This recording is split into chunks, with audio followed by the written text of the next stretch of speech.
सतगुरुदेव की जय। परमेश्वर कबीर जी की प्यारी संगत को, विश्व की सारी संगत को दास का आशीर्वाद है। परमात्मा आपको मोक्ष दे, सुखी रखे, काल कष्ट से रक्षा करे। बच्चों, हम जिस समर्थ की शरण में हैं उसकी पहचान नहीं हुई थी और दास ने उसको ठीक से पहचाना, खूब परखा। तब उनकी ऐड शुरू करी थी, जब इनके गुणगान शुरू किए थे। वास्तव में देखा जाए कोई मेल नहीं था कि Kabir is God, who Kabir, दानक जुलाहा काशी वाला। बच्चों, काल ने जो कहा था भगवान से कि 3 युगों में जीव कम ले जाना या दया करियो, चौथे युग कलयुग में आप कितने ले जाना। जोर जबरदस्ती मत करना, अपना ज्ञान समझा के अपने पक्ष में करके तब ले जाना। बच्चों, जो यहां की व्यवस्था है वो यही है। अर्णकशिपु ने देख ले, काल के एजेंट थे ये सारे, जितने ऋषि थे, मैं ऋषि थे। उसने ये कहा था, सुबह मरो ना रात मरो, दिन मरू ना रात मरू, सुबह मरू ना शाम मरू, अस्त्र शस्त्र से ना मरू, पशु पक्षी से ना मरू, 12 महीना में ना मरू। परमात्मा ने कह दिया, ठीक है भाई, तथास्तु। वो 12 महीना में भी ना मेरा, सुबह शाम भी ना मेरा, सारा काम कंडीशन भी पूरी कर दी, उसका बक्कल तार दिया। इसी प्रकार परमात्मा को पता था ये जीव है, काल 21 ब्रह्मांड का स्वामी, ब्रह्मा विष्णु महेश का पिता, ये एक जीव है। जीव सत्र की सोच इतनी होती है और पीव सत्र की सोच वो धनी की अपनी होती है। परमात्मा बोले, भाई ठीक है, तथास्तु। जब तथास्तु होगी, जब उसके चेहरे बदल गए तेवर, ने बोला, सुन ले जोगजीत, जब चौथा युग आवेगा ना, इनको ऐसा कर दूंगा, इनको ना भगवान की समझ होगी, ना इनको दातम ज्ञान होगा, माता मसाणी पत्थरों पर अक्षर पड़वा दूंगा इनके, और इनको इतना दृढ़ कर दिया जाएगा आपकी कोई नहीं सुनेगा।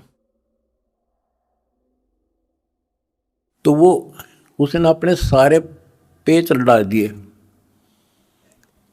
ब्रह्मा विष्णु महेश से ऊपर किसी की बुद्धि नहीं, और अनेक पंथ चलाऊं या विद जीवों को बरमाऊं,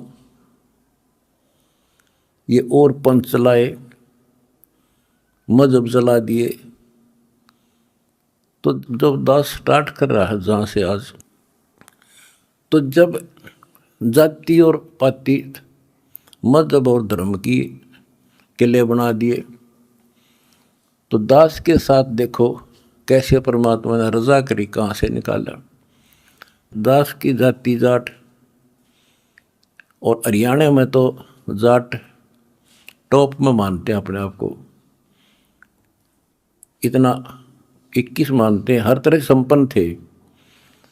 फिर जुलाहा दानक कबीर को भगवान माना, परमात्मा ने सारी फड़क काट दी मेरी, और जब जाकर दास ने भगवान माना। जिन भगवान चाहिए ना, उसका ना जाति है, ना धर्म है, ना कोई सिस्टम है। नित्यानंद जी नाम के एक संत हुए, ब्राह्मण थे, गरीबदास जी के समकालीन थे वो। जब उनको ज्ञान समझ में आया, उस टाइम तो ब्राह्मण खुदा थे, देवता थे, सम्मानित कौम थी। और फिर तहसीलदार की पोस्ट, दूसरी बीमारी। जब ज्ञान समझ में आया, जब उसने एक कट्टे की बात कही थी, ब्राह्मण कुल में जन्म था, मैं करता बहुत मरोड़, गुरु गुमानी दास ने दिया कुबदगढ़ तोड़े, तो ये कुबदगढ़ दास का टूट गया। मेरे गुरु भगवान ब्राह्मण, मेरे भगवान गरीब कबीर साहब, धानक दुलाहा और दास जाट, अब एक कम एक हो गया हम। इतना भी किसी चीज में, किसी जीव में, चाहे कोई भी हो, हमने तो अपना सा दिखा है। बच्चों, परमपिता परमात्मा की असीम रजा आपके ऊपर। ये संसार का मेला सदा नहीं रहेगा। गरीब मेले में जाकर देखे बहुत उपंग, और शाम को खाली घर गए कछु ना चला संगे। गरीब ऐसा मेला जगत का, समझ बूझ रे हंस, बिना बंदगी लुटेगा, तेरा तन मन हो विध्वंस, तेरा सर्वनाश हो जाएगा भक्ति ठीक ना करी तो। बच्चों, इन महापुरुषों को ऐसी क्या पड़ी थी कि इतना कुछ लिखते और लिखवाते रहे, बोलते रहे बोलते रहे। इसलिए बोला कि जैसे कुएं में बाल्टी गिर जाती है पानी निकालने के लिए, किसी कारण से गिर गई, तो उसको निकालने के लिए बाल्टी को 20, 25, 21 लोहे के कुंडे से डाले जाते, रस्सी का बांध के। एक तो पूरा उनका ग्रुप होता, 15, 20, 21 लोग, उल्टे सुलटे कड़े, हुक हुक तो एक ही काफी था, लेकिन इसलिए डाले जाते पता नहीं कौन से मुड़ जा। तो इतनी बाणी इसलिए बोल रखी है, पता नहीं आत्मा का कौन सी चोट मार दे और उसका जीवन बदल दे। बच्चों, आपने सुना ये कबीर सतगुरु के उपदेश का सुनिया एक विचार, और जय सतगुरु मिलते नहीं जाते नरक द्वार। साधना सतगुरु से प्राप्त होती है, सत साधना सतगुरु। अब झूठे गुरु और ये झूठे सतगुरु, इन्होंने मानव जीवन नष्ट अपना भी कर लिया और फॉलोअर का भी कर दिया, अपने अनुयायियों को भी नष्ट कर दिया। इसलिए सतगुरु का प्राप्त होना बड़ा मुश्किल है। जैसे गीता अध्याय 7 श्लोक 19 में प्रमाण है कि बहुत बहुत जन्मों के किसी अंत के जन्म में ये ज्ञानी आत्मा मेरी भक्ति करते हैं, गीता बोलने वाला कहता है।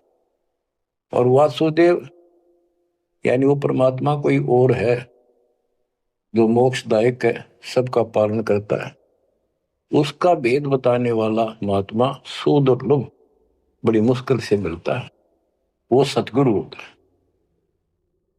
बच्चों, ये ज्ञान सतगुरु बिना नहीं होता। 7वें अध्याय के 19वें श्लोक में यही स्पष्ट किया है कि बहुनाम जन्मानाम अंते ज्ञानवान माम प्रपते, और वासुदेव सर्वमिति स महात्मा सुदुर्लभ है। कि ज्ञानी जो आत्मा है ये बहुत अच्छे हैं, लेकिन ये भी किसी अंत के जन्म में, बहुत बहुत जन्म तक ये दूसरी भक्ति करते रहते हैं, किसी जन्म में ये मेरी भक्ति करते हैं।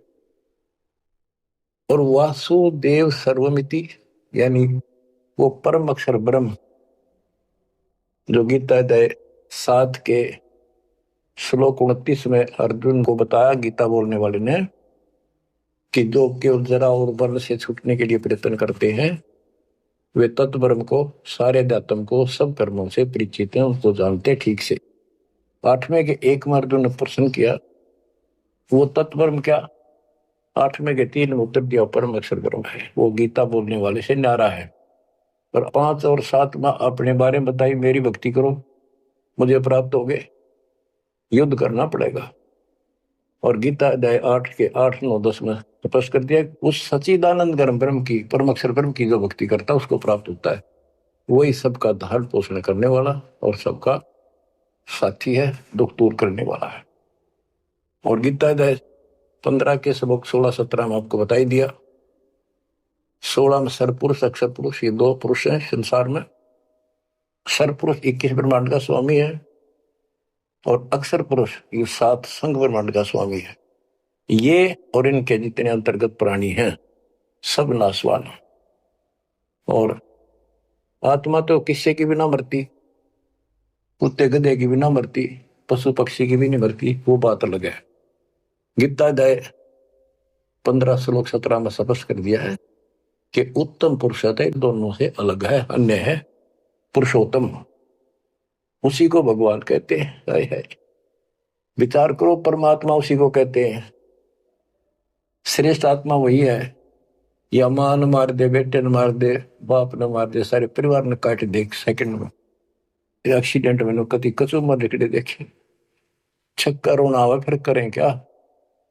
आपने मर जाओ तो अलग बात है, जमान नाश हो जाए दूसरे मन वो भी तेरा दुख आवे, कति कालजा कांप जाए देखे पास नष्ट हो जाते कति। तो इसको परमात्मा कहते हो जहां तुम रह रहे हो। 21 ब्रह्मांड में आग लगी है, कृत्रिमबाजी सब ठगी है। तो परमात्मा सतपुरुष कबीर साहब है। सतलोक में ना मौत है, ना वृद्धावस्था है, ना काल मृत्यु है, ना कोई फ्लड है, ना गर्मी है, ना सर्दी है, ना कोई रोग है, ना शोक है। तो गीता अध्याय 4 श्लोक 32 में कहा है कि एक तत्व ज्ञान है जो खुद भगवान अपने मुख से आकर बोलता है, उस परमात्म तत्व की जानकारी देता हो, अपनी जानकारी आप ही बताता है। उसके द्वारा बोली वाणी के अंदर यानी कबीर वाणी में वो तत्व ज्ञान होता है, उसी से जीव का मोक्ष होता है। चौथे अध्याय के 34वें श्लोक।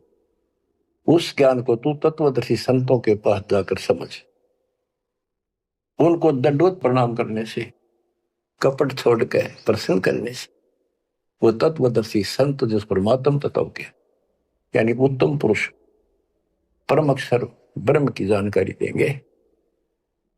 बच्चों, आपको सतगुरु मिला, गुरु बिन काहू न पाया ज्ञाना, जो थोथा पूस छड़े किसाना, गुरु बिन वेद पढ़े जो प्राणी, समझे न सार रहे अज्ञानी।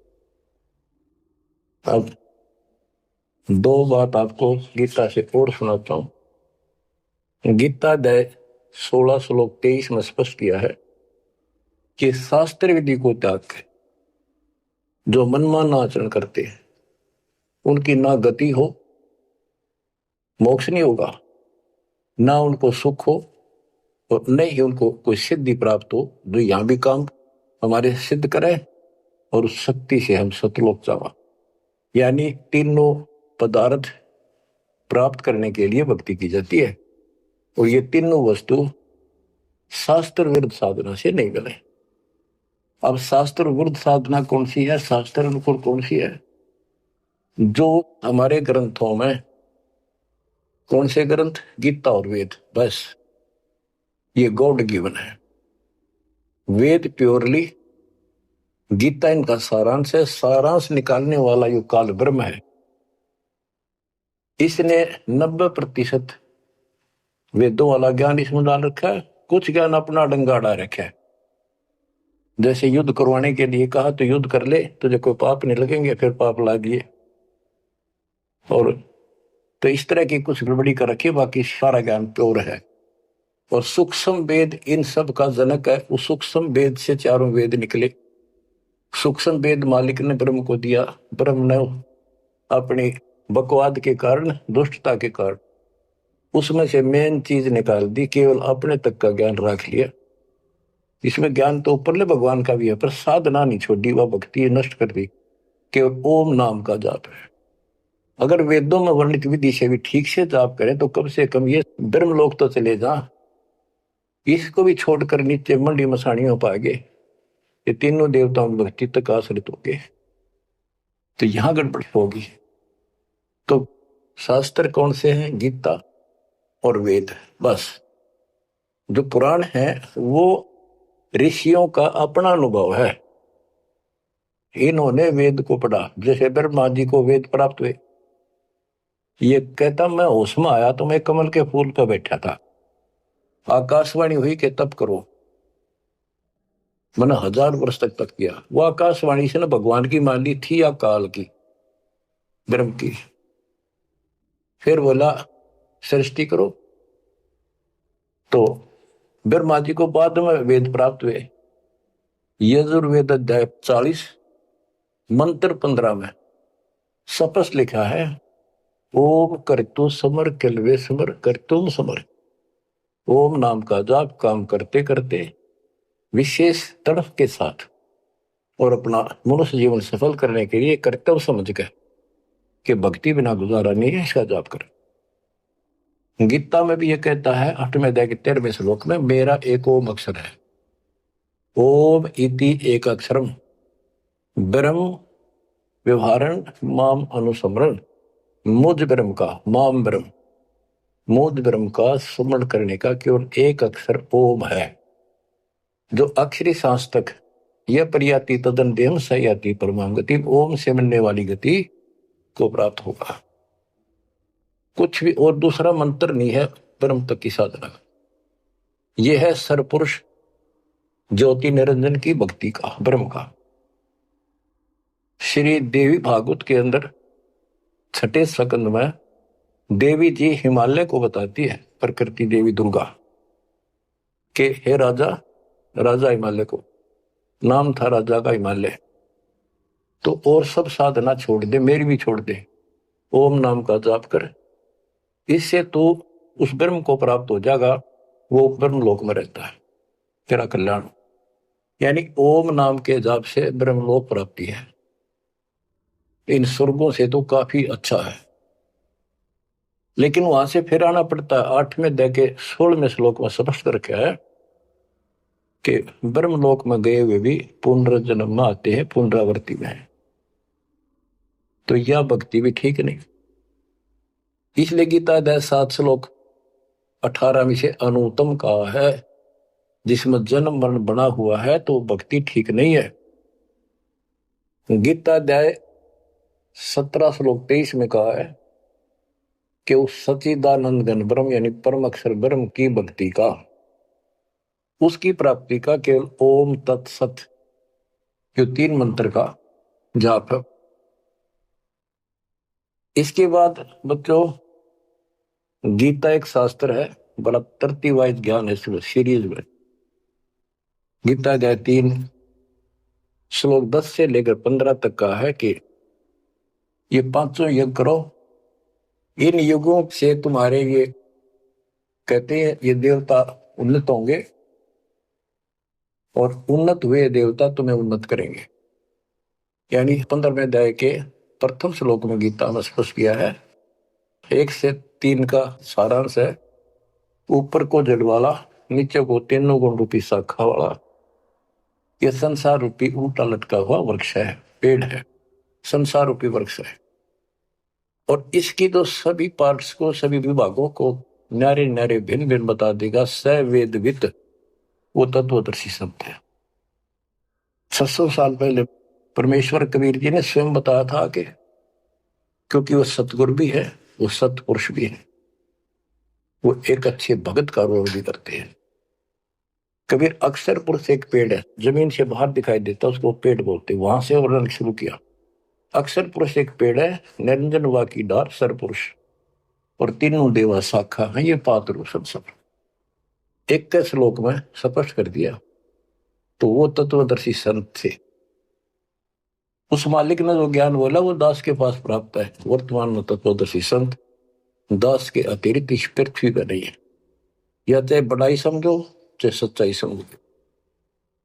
अब गीता अध्याय 3 में यज्ञ करने को प्रावधान किया है कि तुम यज्ञ करो, और तीसरे अध्याय के 14-15 में स्पष्ट किया मंत्र में श्लोक में कि ब्रह्म की उत्पत्ति परमात्मा से हुई है, और उस परमात्मा को यज्ञों में प्रतिष्ठित करो, इष्ट रूप में उसको पूजो, उसको इष्ट मानकर फिर धर्म यज्ञ करो। ऐसा गुरु मिला है, जैसे 7वें अध्याय के 19वें श्लोक बताया कि ऐसा महात्मा बड़ा सुदुर्लभ है जो बताओ कि वो उस परमात्मा की भक्ति करो, वो सारे विधान को भी जानता होता है, उस वासुदेव सारी सृष्टि के मालिक की भक्ति बताता है, तो उसको इष्ट रूप में मानकर उसकी पूजा करो। जैसे हम पौधा लाए आम का नर्सरी से, जमीन में गाड़ा, जड़ों में पानी डाला, पेड़ बना, उसकी सच्चाई विधिवत हुई। तो इसी प्रकार शास्त्र विधि अनुसार साधना करने से जो भक्ति रूपी पौधा यानी यज्ञ, पांचों यज्ञ और नाम सुमरण, ये इस भक्ति रूपी पौधे को सिंचाई करके बड़ा बनाने के लिए पेड़ बनाने की विधि है। तो इसके बाद और कोई साधना नहीं बता रखी इसमें। ये है वो शास्त्र अनुकूल साधना, शास्त्र विहित, शास्त्र में वर्णित है। एक शास्त्र विरुद्ध होती है,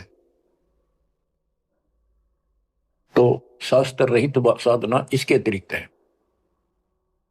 ये है वो साधना जिसको हम करते हैं, जिससे लाभ होगा। इसके अतिरिक्त गीता अध्याय 9 श्लोक 25 में स्पष्ट किया है, जो भूत पूजते हैं भूतों को प्राप्त होंगे, पितर पूजते हैं पितरों को प्राप्त होंगे, देवताओं की भक्ति करते हैं देवताओं को प्राप्त होंगे, ये उनके लोक में जाएंगे, नौकर बनेंगे। जो मेरी भक्ति करता है वो मुझे प्राप्त होगा। इससे स्पष्ट कर दिया गीता बोलने वाले ने भी, श्राद्ध निकालना, 13वीं क्रिया गंगा मस्ती बहाना, और फिर महीना वर्षी करने, पिंड भराने, ये सारे शास्त्र विरुद्ध है। और बच्चों कितना गजब का प्रमाण है, पुराणों से ले लो।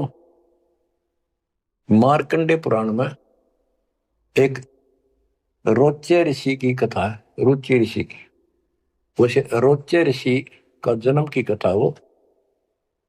रोच्य ऋषि का पिता था रुचि ऋषि, उसने वेदों को ठीक से समझा, वो ज्ञानी आत्मा था, वेदों अनुसार साधना कर रहा था, ओम का जाप करता था और उदार था, समर्पित था। ना कोई आश्रम बनाया, ना ब्याह करवाया, जंगल में अपना भक्ति करता था। 40 साल की उम्र होगी जब उसके पिता 3 दादा, पहले दादा पर दादा फिर तीसरा दादा दिखाई दिए। आकाश मंडल से आवाज आई, ऊपर देखा, वो चारों नजर आ रहे। उन्होंने कहा, बेटा रुचि तुमने ब्याह क्यों नहीं कराया? हम दुख पा रहे हैं, हम पितर बने हुए हैं, शादी कराओ, हमारे श्राद्ध निकालो, कर्म कांड करो।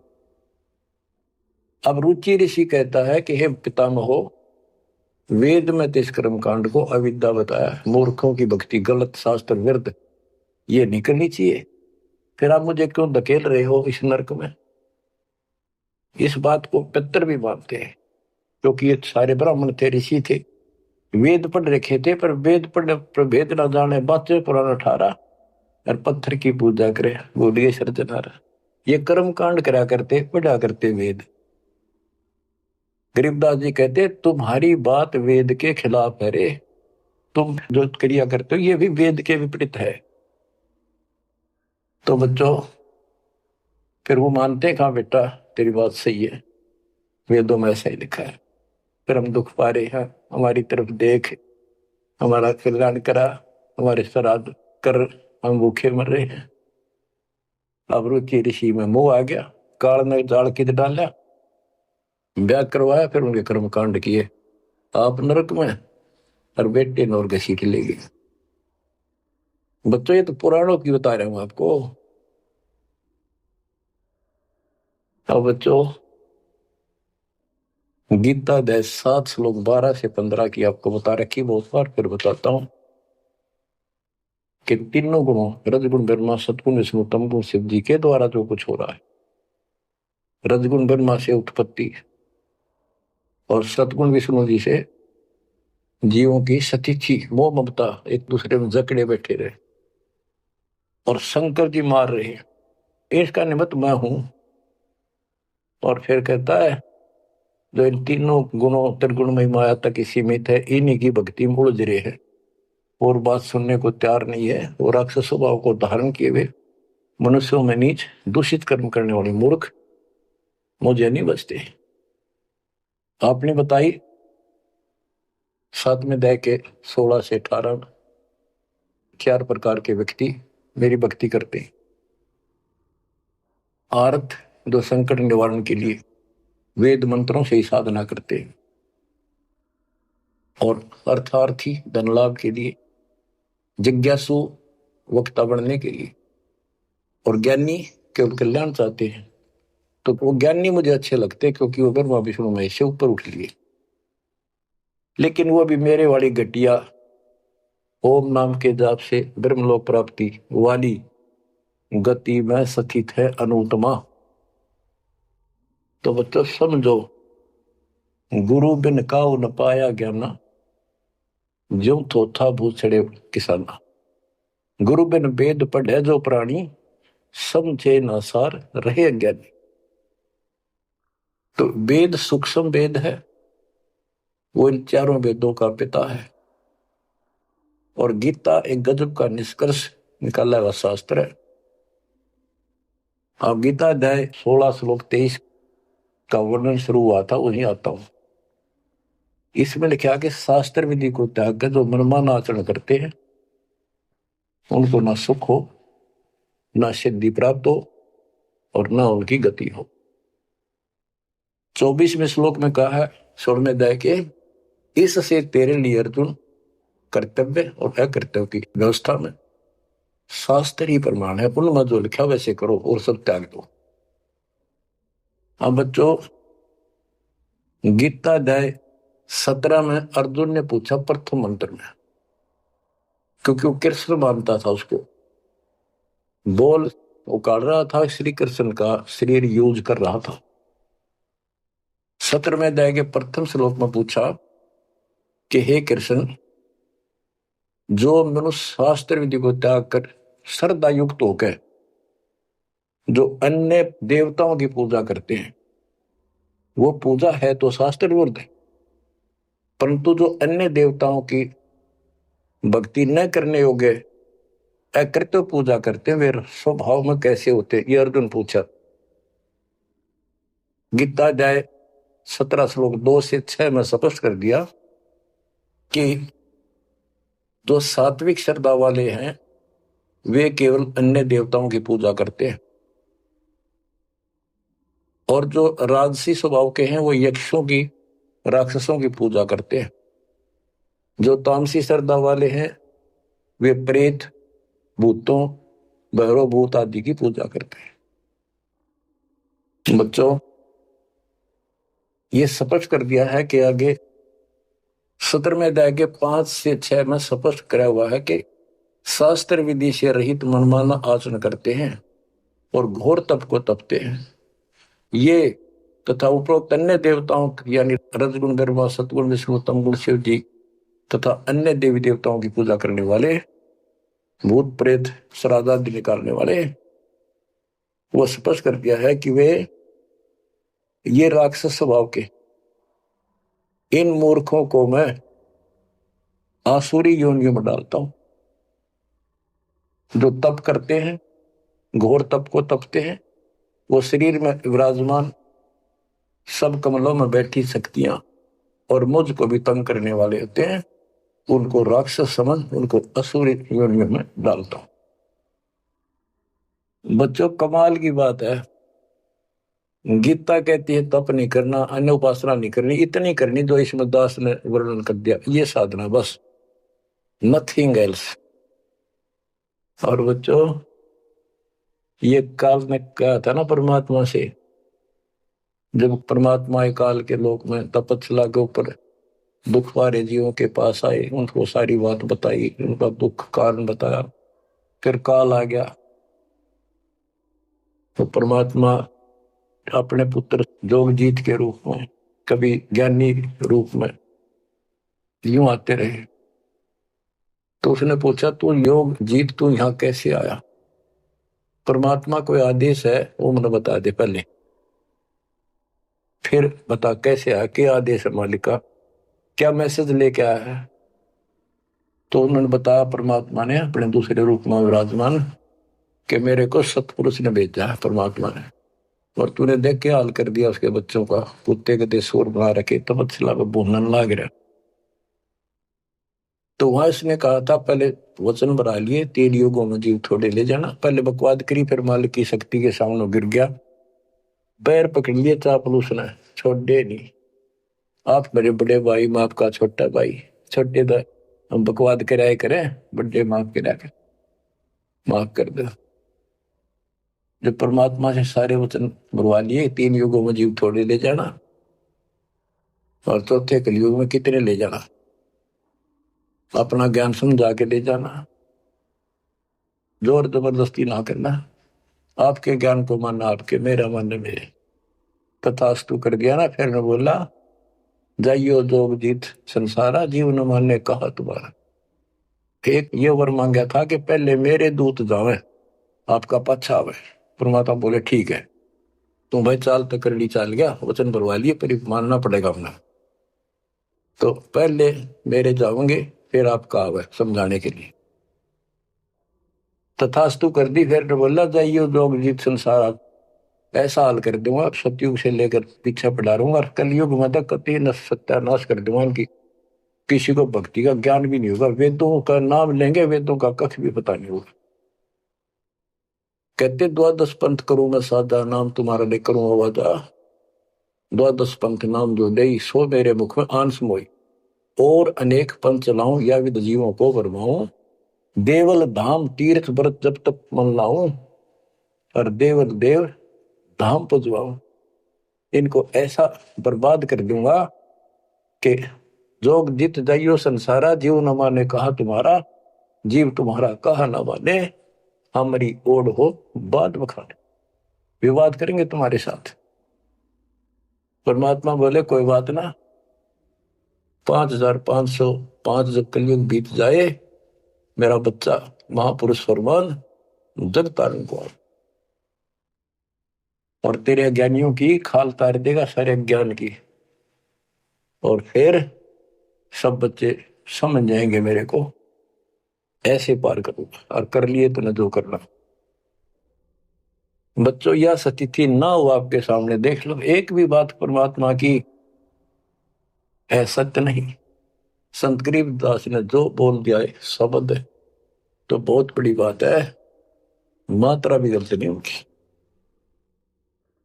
अब बच्चों, अब दास आपको जो सुनाने जा रहा है उसकी एक भूमिका बनी है। ये गिरी पुरी नागा वैष्णो, ये नाथ कनपड़े भगवा बाणे पैर के, और ये जो साधु बने दिखावे सारे डले ढोला। कबीर कंठी माला सुमरनी पैरे ते क्या हो, ऊपर ढूंढा साध का अंतर रख्या खो। ऊपर दिखावा इतना गजब का महापुरुष संत, कोई पता नहीं भगवान पा रहा होगा। भगवान के चाहने वाली आत्मा कटका मर जैन के वेश वो सारे के बुनावट टले डिठोरे न देख के, तो ऊपर ढूंढा साध का, ऊपर तो नो कमाल कर रखे ऐसा बाबा बना बैठा है, और कख भी नहीं पता साधना करने के लिए। गुरु बिन काहुन पाया ज्ञाना, जो थो था बुस छड़े किसाना। गुरु बिन वेद पढ़े जो प्राणी, समझन सार रहे अज्ञानी। अमर ग्रंथ की वाणी सुनाऊंगा। अथ सठ दर्शन गमोड़ बैदा। ये आराम तो बात में समझ में होगी आपका है कि गरीबदास जी तो कमाल कर गए, कति तोल के दर गए सारे दातम ज्ञान को, और इन भोली भक्तों को जो बाबा बने फिर बेचारे ये कति अपना जीवन नष्ट कर रहे हैं, इनके साथ लगने वाले भी अपना नरक की पूरी तैयारी करके जाते हैं। सट दर्शन सट भेख कहावे, बहुविध धूम धूम धार मचावे।